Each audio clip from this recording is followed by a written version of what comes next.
Good morning, good afternoon, or good evening, depending on where you are.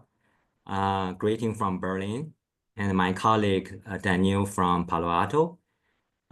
We are really glad to have this opportunity to introduce you the Being Overseas Study Abroad program. The BOSP program is under the Vice Provost for undergraduate education. So we are handling pretty much the undergraduate students study away, study abroad. Next slide, please. So we offer two types of programs, quarter-length programs and global seminars. Next slide, please. So the quarter-length program is really the backbone of BOSP. We have 9 centers spread across the world. We have Berlin, Cape Town, Florence, Kyoto, Madrid, New York, Paris, Oxford, and Santiago. Those programs are Stanford Wang programs. And so the courses offered from those centers are Stanford courses, in the sense that there's a seamless transition between the units and as well as financial aid. So in each center for each quarter, that BOSP will select a Stanford faculty and we call the faculty in residence, that the faculty will teach from that center a course. And the rest of the courses will be taught by the local faculty that we pre-screened. We also, for each center, we have a team between 5 to 6 staff members, often with the program director and student service coordinators, and a few other staff roles, in the sense that those centers are fully part of Stanford. And so we want to really maintain the quality by really have a control over the courses, the selection of faculty, etc. Then we have 3 partner universities. In Australia, we work with University of Queensland. In Hong Kong, we work with Chinese University of Hong Kong. And in Istanbul, we work with Koç University. So the partner university model is slightly different. So those are, of course, they are foreign universities that our students will double enrolled. They will enroll in those universities. At the meantime, they will remain as Stanford students. So we will pre-select a number of courses, probably 10 to 15 courses that have been pre-approved by Stanford relevant departments, and then we offer to the students who choose to go to those locations. We also continue to send a Stanford faculty as a faculty in residence in those locations, and of course the rest of the courses will be taught by the faculty from those universities. The student will live together with the local students, so it's really a full immersive experience. So we try to really offer different type of quarter-length programs to accommodate our students as much as possible. Next slide, please. The global seminar, which is really, next slide, please. It's a summer short course. It's often 3 to 4 weeks long, and it's taught by Stanford faculty. We keep a cap approximately 15 students for each seminar, and currently students will get 2 units, but we are in the process to add additional units up to 4 starting from next summer. So those are the locations that represented by the global seminar in this summer. And so we have quite a number of programs in Mexico, Latin America. We also have a program in Africa, Australia, and in Asia. So the topics and the location change every year. So it really depends on, we have a application process. The faculty will submit their proposal to us, and we will select accordingly. So each year you will see different location and different academic subjects from the global seminar. Next slide, please. So just want to give you a sense of the impact of BOSP. So in 2023-24, the student participation rate has really returned to the pre-pandemic.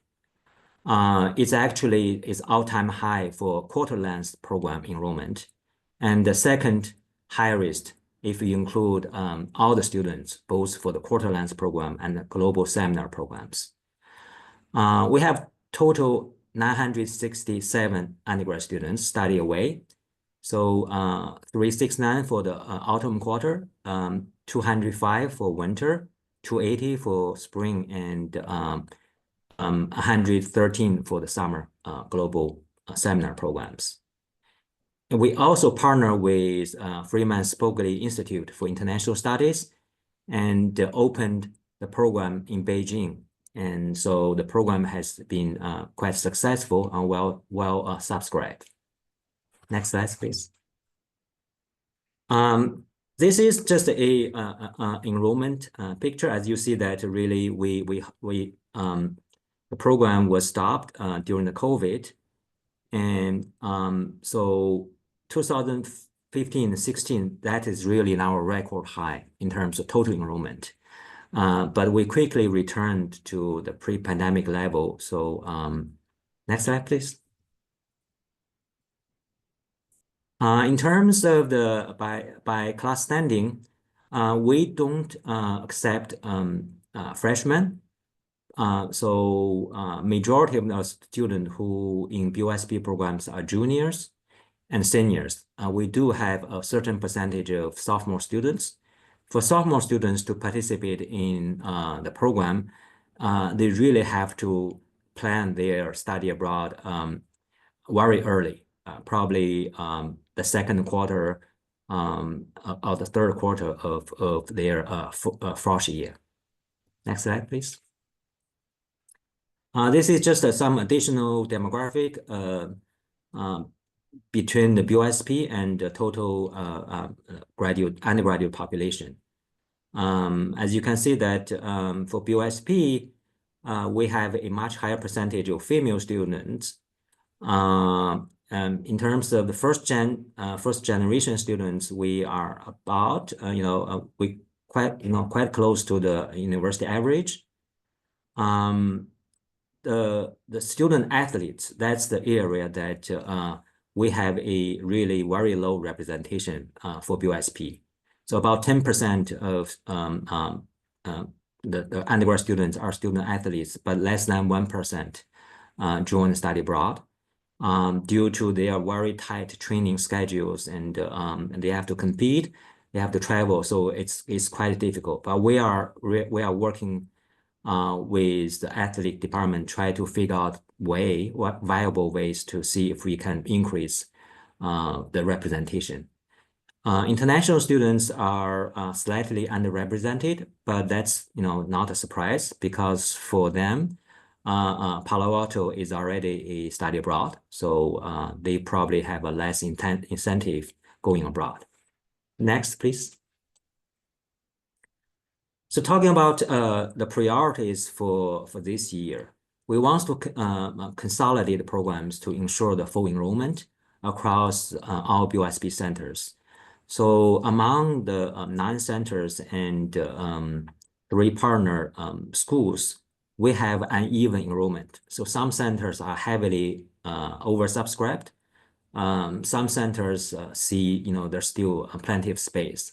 So we like to really figure out ways to particularly to increase enrollment for those current some of centers that still has the capacity. We also want to really boost student participation to attract more STEM students and student athletes. As I said, that we have already reached, last year was actually 55% participation rate, which is really significant. To provide a reference, Harvard, their student participation rate is about 15%. Stanford is really had the highest student participation rate among all the Ivy League. We also want to consider expanding the summer global seminar programs. And also we are experimenting thematic summer programs in our Cape Town and Santiago. Next, please.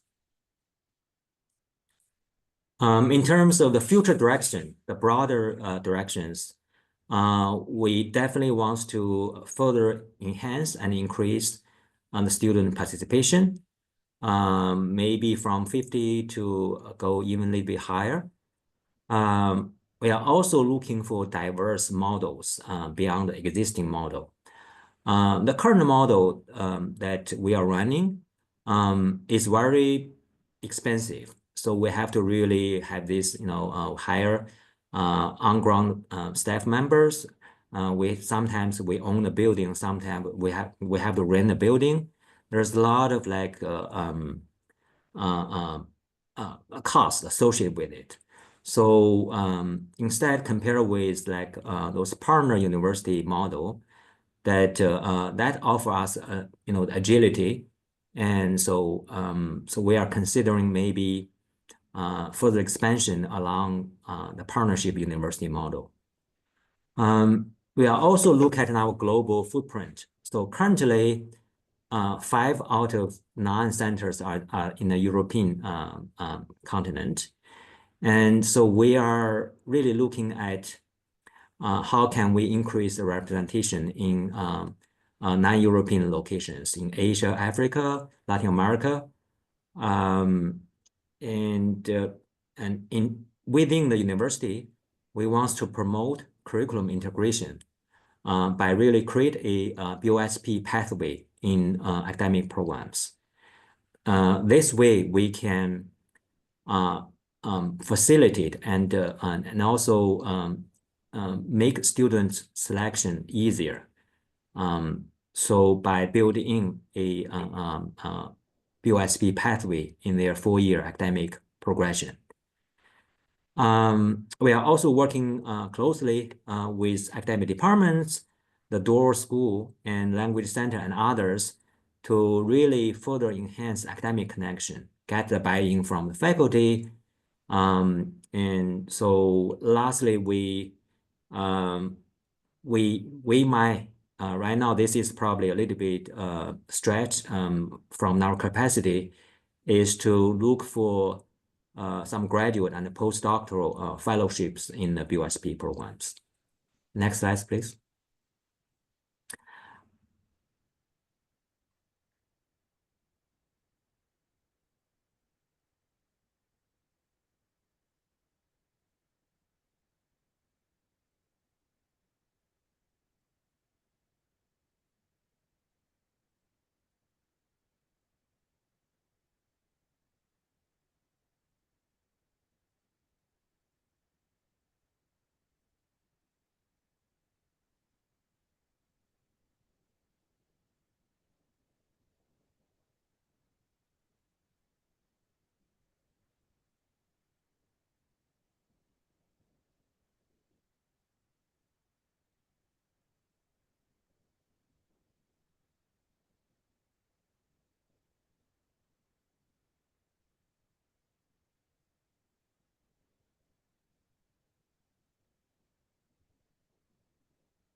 Jeff, is there meant to be any sound in this video, or you're just showing the video?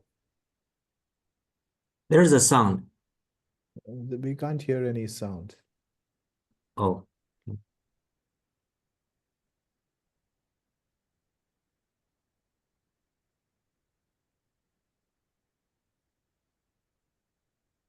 No, not yet.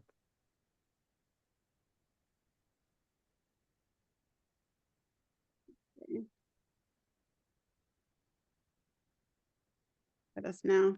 Onto Oaxaca market to be able to go through and study the different medicinal plants and fruits and Yes. vegetables that they sell there, to be able to understand what is the demand, but also what do they grow here, what is local, what is not, and how can we understand biodiversity within a Oaxacan market.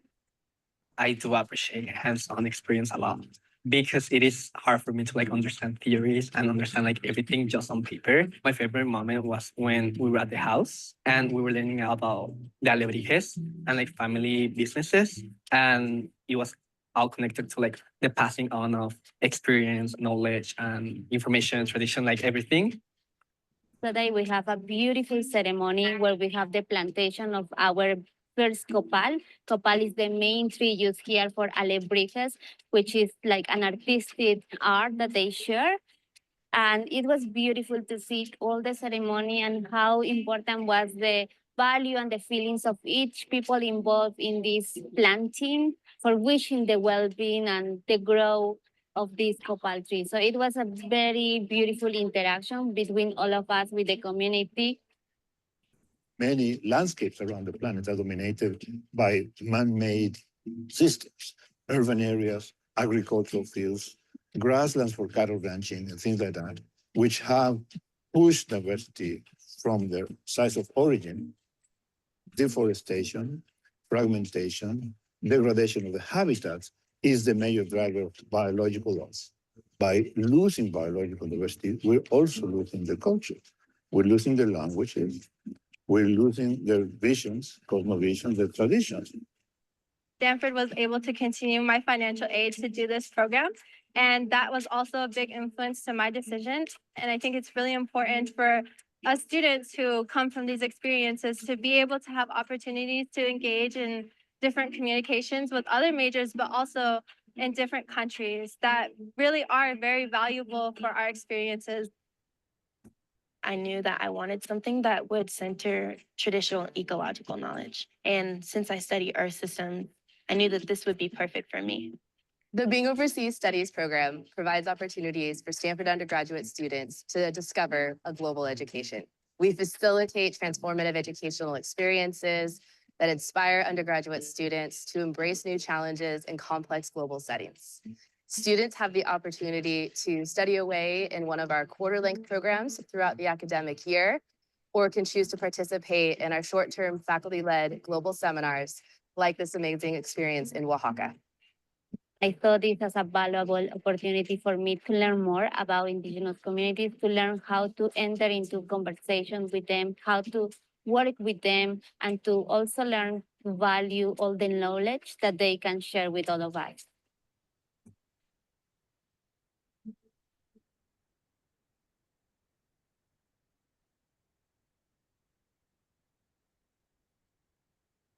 Yeah, that's the end of the presentation.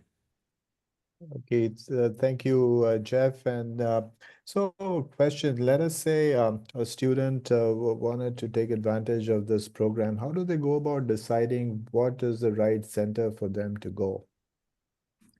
Well, the best way would be for the students to reach out to our BOSP home office, and we have student advisor that can help students to select the best location, the best program that fit the students' preference, as well as the location, and as well as his or her academic progress plan.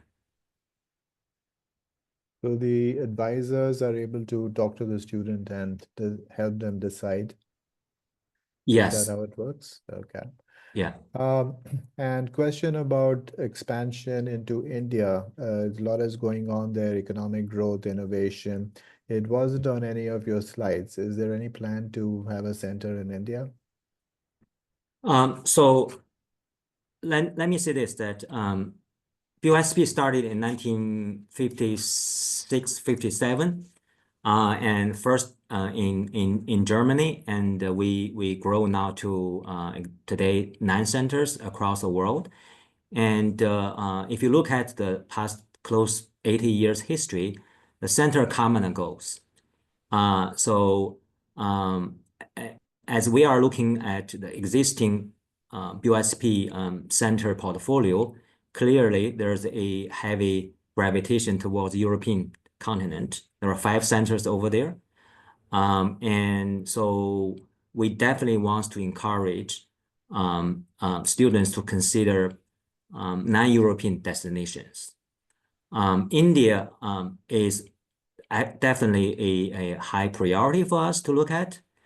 And so there are different ways to look at this.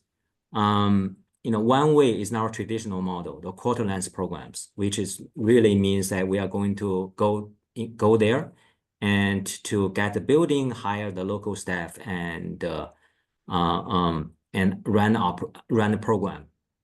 To us, that is increasingly an old model, and also, as I mentioned, it's very, very expensive to run and also quite complicated when you have to deal with the local law and regulations and etc.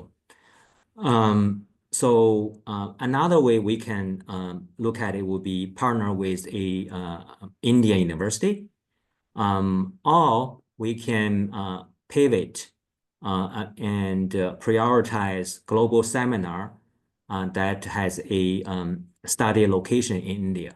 So I think the global partner university, the local university partnership model, as well as a global seminar, are probably more viable for now. And but I definitely agree that there is a huge interest from the campus, particularly the faculty. There's a lot of faculty interest in study abroad. I would also like to share that this is still a mystery to me, is that India is the #1 country in terms of population. The economy grows so fast. However, the number of American students studying abroad in India is a lot lower compared with the European countries. I don't know why. And India somehow has this reputation that it's hard for American students to study abroad. So we have to really convince and persuade the students and the parents. Once we create a program that we can recruit enough students to sign on for those programs. So that's not going to be easy task, but definitely countries like India, like in Indonesia, those big and growing countries, it's really on our high priority list. Okay. I was curious. I think I understood your slide correctly that a disproportionate number of female students take your program. Is that true? And if so, why? I will speak, to be honest, that there are many theories to explain it. That gender imbalance is not a Stanford unique phenomenon. It's actually across the whole study abroad world, that there is significantly higher percentage of female students participate in study abroad. My colleague Danielle, actually, we had a conversation about why, and I think she has some very interesting theory. Maybe I would Danielle, love would to you hear like to? Danielle's perspective. Yes, please. Thank you. So yeah, this is something that, as Jeff noted, is typical in the study abroad and international education space. I think overall it's a long-standing trend, and most of it is that previously, and in the majority of institutions, Stanford's not necessarily one of them, female students tend to study the arts and sciences more traditionally versus STEM programs, and other university programs that have offered STEM as an option have taken a longer time to catch up. And so that's one reason for the imbalance. I also think male students do tend to look more at the practicality and look more for programs that are focused on internships or that they can see directly leading to job placement in the future. And so they tend to choose programs that are more in line with that, whereas the majority of study abroad programs are focused on theoretical learning. And that tends to be the rationale that the general study abroad field accepts as the reason for the imbalance, but we don't necessarily hold that true at Stanford because we do have more female students studying in the STEM tracks, and we do offer STEM as an option at some of our program locations. So it's not necessarily applicable to our population. Okay. Yeah, in fact, there is a question about STEM students and what is it you offer for overseas programs? Yeah, I want to start by point out a myth that quite a number of STEM students believe that because they have so many major courses, there are so many prerequisites, therefore they don't have time to go abroad. But that's not true, actually. It's safe for me to say that for all the majors at Stanford, if you planned well, if you planned in advance, there will be a program that you can choose to go with the BOSP. I think we can do more and do better by educating the students. And I also mentioned that the curriculum integration. So if we can build the BOSP programs into their academic major, I think that will probably make more students realize that study abroad is viable even for STEM students. The reality here at Stanford is that our student has so many choices. And so how could you make BOSP stand out? That is the challenge. And right now we are somehow really rely on a combination of advising and also students show their own interest and came to our door. But if a student has no interest or think, I don't have time to go abroad, that is the part of students we want to reach out. I think the curriculum integration will be a very effective way. And of course, parents also played a key role. So, through you, and if you can have a conversation with your sons and daughters and see the value of study abroad and encourage them to reach out to us, that will be also very effective. A question about the Beijing program, is it going to continue and any plans to expand? Yeah, the Beijing program, so we used to run the Beijing program, the BOSP, but we had a number of years of very low enrollment, students like 5-6 students. So unfortunately we decided to stop that program in 2017. And so now we work with Spokane SPI to restart that program. It is a slightly different model. Even it's still a quarter-length program. We offer only in spring every year. But BOSP actually does not own that program. The program owned by the FSI. So they select the faculty, they create a curriculum, and we are assisting with application, student support. So really the behind-the-scenes support that the BOSP support. Given the last 2 years of the Beijing program, which really have near full enrollment, I think that there is no reason that we should not continue that program. But to what extent that we can maybe expand it into beyond just the 1 quarter program to 2, 3, or how long we can sustain that program, it really depends on the student interest. And the existing geopolitical tension between the U.S. China can be double-edged sword.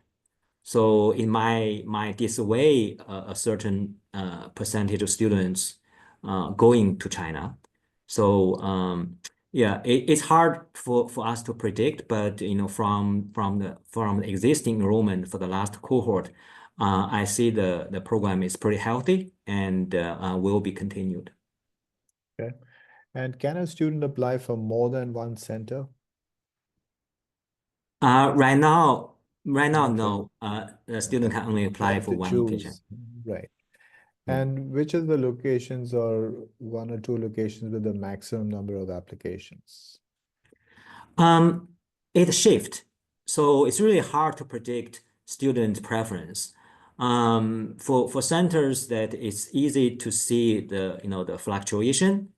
But overall, if you look at probably past 10 years, the most popular centers are, I would say, Oxford and lately Florence. So those two are, I would say, we see the highest waiting list now. But please remember that Florence used to be struggle not long ago, and we lift the language requirement, and that really paid off. So probably that you are aware that the language learning has been declining, except for Spanish. Most of the foreign languages, particularly the European language like German, the French, the Italian, there are fewer and fewer students who chose those majors or minors. So the feeder cohort became less and less. That's forced us to lift the language requirement for Florence. But all of a sudden, that Florence became very, very popular. Yeah, but those trend can change and can be reversed, and it's hard for us to really predict why. Oxford has been consistently robust. I guess it's because that's Oxford University. Yeah. And it's English. Yeah. So yeah, one of our parents wants to know more about the basic logistics of the program, the language they study in, dormitories. Is there a cost, safety requirements? What would you say? Danielle, Sure. could you? Yeah, so the language of instruction depends on the location. In most of our program locations, the primary language of instruction for content courses is English.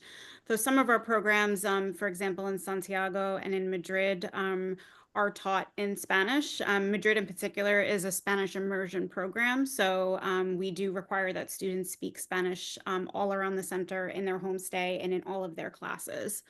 But most other programs, even if the language of instruction is English, if their program is located in a country where English isn't their first language, students do at least have to take one language course while they're there, because obviously language learning is important to immersion.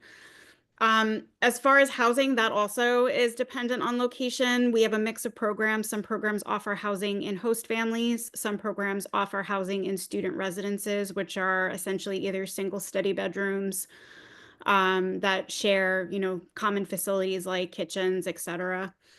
And again, some programs have language requirements versus others. I would say the programs that have a language requirement typically are Santiago, Madrid, Berlin has it some quarters, but not others. Paris has it again, some quarters, not others. We've relaxed it for those programs. Kyoto in Japan has a language requirement.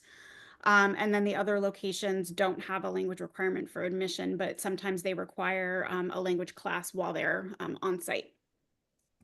Cost is equivalent to it's not itemized as room and board, but it's typically equivalent to Stanford tuition and the cost to live on Stanford campus. It's pegged to the on-campus room and board rate. So our program fee, which covers all of the incidentals like our Bing trips, our housing, meal supplements, and program activities typically is around the 7,300, which is equivalent to room and board on campus. For safety and security, so obviously we have staff on site that are available 24/7 in an emergency, and there's typically an emergency line that students are given when they arrive where they can contact our staff at any time. We also have a travel assistance / medical insurance provider that our students are covered while they're abroad so that they can receive medical care for no cost out of pocket.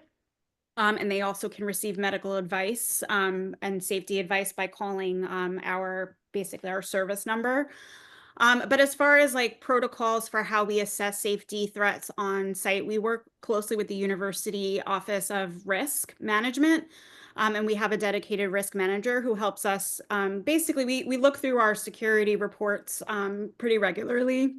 And if there are items in a location where we're concerned, for example, if there's an increased risk of a safety event or like a rolling blackout or things like that, we would assess the viability of keeping students on site or whether they would have to be removed. Like we have had to cancel programs for safety concerns, due to power outages, like longstanding power outages and things like that.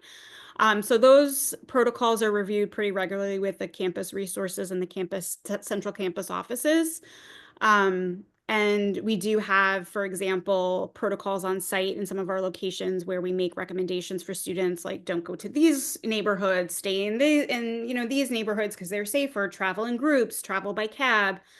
For example, in Cape Town, we have an Uber allowance that students are given as part of their stipend for the quarter, so that students can travel via Uber because Uber is safer than, for example, taxis in the location. So we do, take local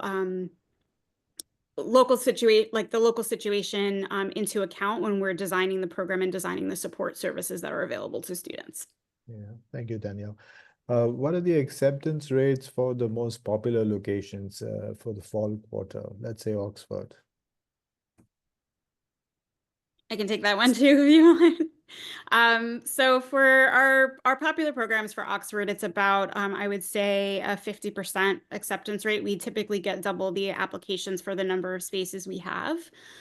We do encourage students, so students can apply for one program in a single round. If they do get waitlisted, we do let them know where they stand on the wait list. So if they are, for example, first on the wait list or 40th on the wait list, so that they can make an educated decision whether to remain on the wait list or choose to withdraw their application and apply to another program that might still be accepting students.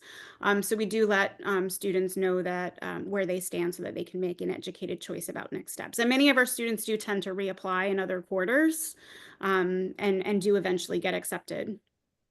So do you give preference if a student had not got their first choice, but then when they reapply, do they get a preference?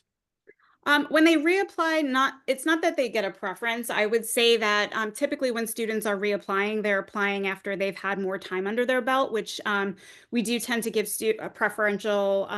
We do get to give a boost to students who are further along in their Stanford undergraduate career. So if they've earned more units, they typically, we want students to be able to participate before they graduate. So we do tend to try to give those students an opportunity to study versus students that might have more time, to participate in the future. And do you encourage them to try a different location if their first choice didn't go through? Absolutely. Yeah. And that's something that I think also parents can help us with, because I think sometimes our students come in very focused on one location and think that that's the only program that's available to them. But many of our programs offer great courses and courses that would still fit into their academic plan. And we would love more students to consider secondary locations that might work out just as well. We've had a number of our student ambassadors who might have been waitlisted for their first choice and then decided to apply to another program and realize that that actually was the program for them. And so they've talked about their experience, with that too. So some compliments on your BOSP program from a parent whose daughters went to Florence or Paris. So, if I may, I'd like to just add on what Daniel just said, that she talked about the application for quarter length program. Indeed, the most competitive programs are now global seminars, those summer programs. They are much, I would say, we see a bigger, how can I say that? I'll give you the number. So last year, there's only 100, probably 115 slots, but we have close to 1,000 applicants. So we turned down about, three-thirds of applicants, which is, unfortunate. But, I guess the one reason, not only because that student can travel during the summer and the topic location, but one particular reason is that the summer program, the global seminars are very, very reasonable priced. So we charge only $750 for the program fee, and students only need to pay for the international flight, and everything else, including tuition, is covered. So that's really a great deal. And so we are under pressure to really open up more global seminars. And as you are probably aware that university like Stanford right now is really under a tightening budget. And so we are trying to really look for ways, for example, do the fundraising and look for some external resources to allow us to expand the global seminar. But yeah, indeed, in addition to the Oxford program or Florence program, the global seminar is also highly popular. So another compliment from Usha, board members whose daughter went to Oxford and said her experience was life-changing. So kudos to you guys. Yeah, and I think you already answered this question. So the cost to the student is the same as what they would pay at Stanford. How do you fund the rest of the program? How do we fund the rest of the program? Yeah, it costs you more than that, we assume. So how do you fund it? Well, this is Stanford. So I'm in the study abroad field for a long time and work for different institutions. I would say that most of institutions using study abroad as a way of revenue generation, or at least make it even. Okay.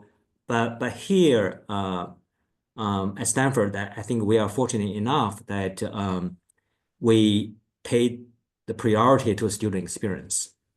So in order to guarantee the quality, that there are really a lot of resources was built behind those efforts. And so in our daily conversations, we often start with the student experience, the faculty experience. And yeah, I have never heard anybody who told me that, okay, you need to look for ways to make it even or something. Yeah. So we have time for just one last question, and that is with all the shaky foreign relationships that are going on right now, do you anticipate any changes to this program going forward? It has already have an impact on us. For example, the international students are increasingly reluctant to going abroad. They are concerned that they might not be able to come back. We're also concerned about, okay, the stock market is really in the trouble, and that will have an impact on the donation to the university that will eventually, have impact on our bottom line. I'm also concerned about, the signal that we send to the world. And there's an increasing, I would say the part of our society became increasingly conservative. And so whether study abroad is still considered as a useful experience, that is probably will be subject to question as much as the whole higher education is subject to question for now, which is unfortunate. But yes, what happened at the national level, at the international level, definitely have a huge impact on how we can run the program.